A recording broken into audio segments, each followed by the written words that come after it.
Arestado ang dalawang itinuturing na high-value target sa buy-bust operation sa Pasay. Ang isa pa sa mga sospek na pag-alaman na menor de edad pa. Nasa frontline ng balitang yan, si Dave Abuel.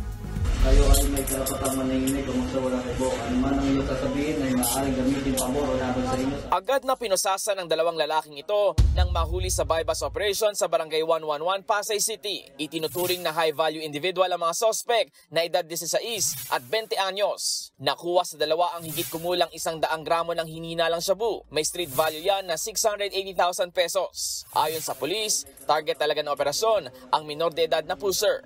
Nagkataon nandun din yung kanyang kasamahan na may hawak ng 50 grams, another 50 grams. Siguro sabay silang pumick up nung kanilang mga i-distribute din na mga produkto.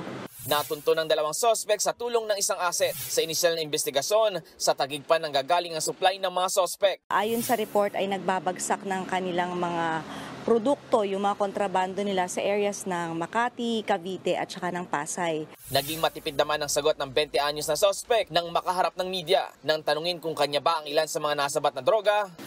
Hindi po masasagot niya.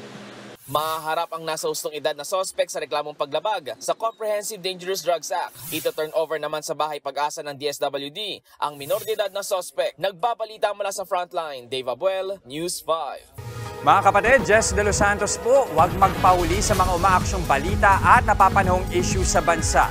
Para sa mas malawak na balitaan, mag-subscribe at mag-follow sa social media pages ng News 5.